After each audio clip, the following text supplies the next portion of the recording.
In a square line book, we can do a pictorial method or representational method. Let us begin with the pictorial method. How many did I have with me? I had 5, right? So then, let us draw 5 squares like this in the square line book. Let us draw it neatly. How many did we draw? 1, 2, 3, 4. This is 5. I have made 5 squares. To these 5 squares, how many should be added?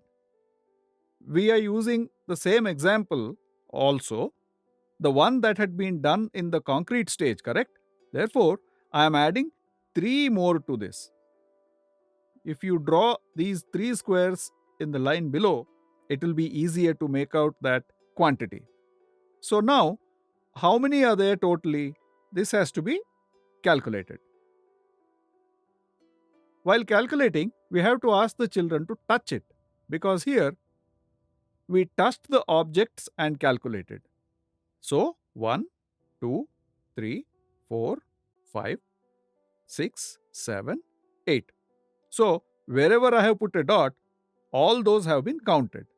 Therefore, when I added 3 and 5, I get the sum as 8. That is the answer. The same thing can be done in this way also.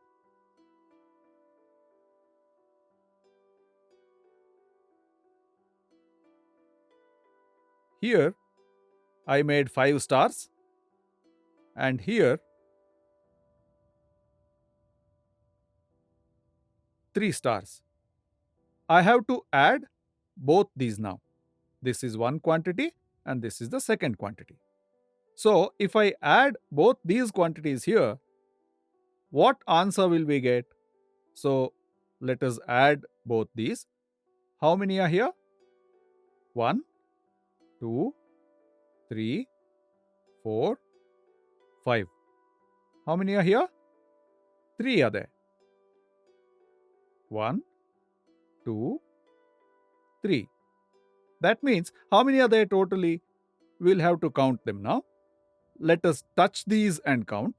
1, 2, 3, 4, 5, 6, 7, 8. So, this is the pictorial method. Children can use colors or use various creative ways to make the learning process more interesting and joyful while teaching the concept. Children can draw different patterns and put them in a box, or they can stick pictures and count the objects. For example, how many ducks are there? How many birds are there? How many fruits are there? These are the other ways of doing it. Now, the same thing, let us make use of another TLM and see how the concept could be taught.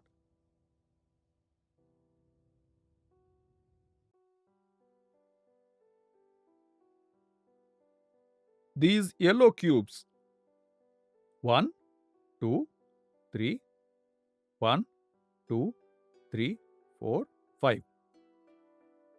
3 and 5. We have to combine them. How many are there? The same method that we used in the square counters could be used here also. Since we have 2 sets here, we can give 2 different types of toys or learning tools to 2 groups. In the same way, let us use this third learning tool. This TLM has a special feature.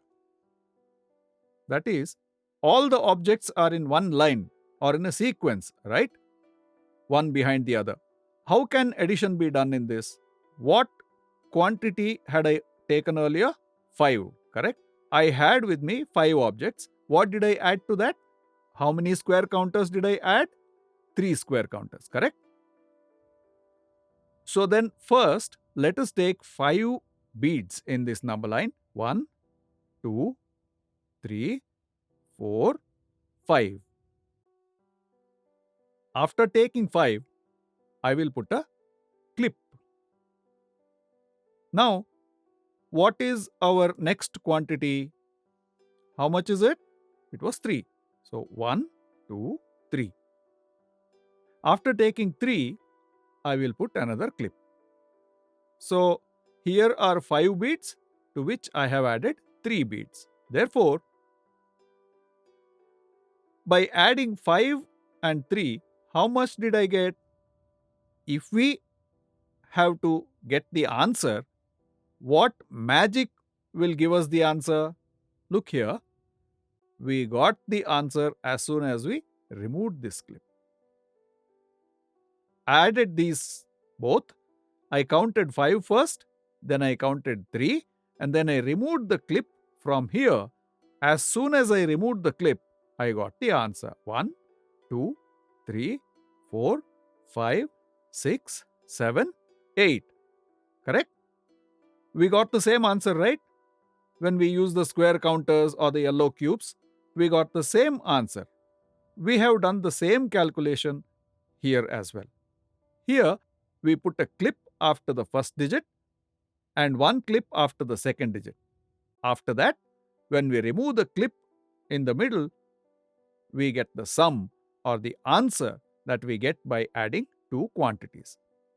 In the same number line, we can put many more clips. When we retain the last clip and remove all the other clips, we will get an answer that occurs when more than two quantities are added. This is what we can see. For the children, we can say these are 5 balls that I have. I added 3 more balls to it. In this way, we can take examples of the objects that they use in everyday life and teach them the concept. You need not always take these number line as examples. You can give more examples according to their imagination and interest. Now, what did we do with this 5 and 3? There is 5 here and 3 here. Here, 5 and the 3. In this example, when they were added, we got 8 as the answer. We have seen this in the concrete stage. Here, if we add 5 to 3, we get 8. What happens if we add 6 to 2? We get 8 as well. Adding 7 to 1, that also is 8. Similarly, if we add 2 to 6, it will be 8. Similarly, adding 1 to 7 is also 8. If we don't join anything to 8, it will be 8. From this end or from that end, 8 will be 8. When you add 7 to 1, we get 8, or 1 to 7, it is also 8. The term that we use for this case is addition facts, is what we call. Teaching this to children is very important because once they understand this clearly, keeping the facts as the base, they will be able to solve many problems easily. Let us learn to do the same in the square line book. First,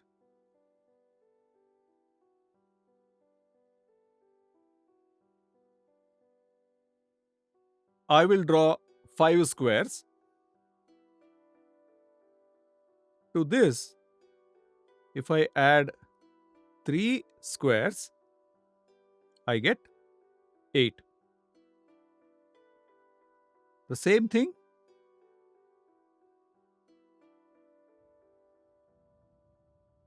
if I add 3 to 5, even here it will be 8.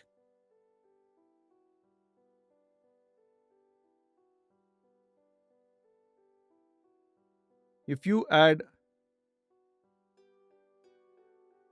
6 squares to 2 squares. Even then, it will be 8. Let us add it. 1, 2, 3, 4, 5, 6, 7, 8. 1, 2, 3, 4, 5, 6, 7, 8. Similarly, if we add 7 squares to 1, if you add 1 to 7, even then it will be 8. 1, 2, 3, 4, 5, 6, 7. We added 1, that is 8. Here we have 8 squares. To these 8 squares, if we don't add anything, 1, 2, 3, 4, 5, 6, 7, 8. So, in this manner, if you teach the addition facts to children using the pictorial or the representational, they will be able to understand the concept very clearly.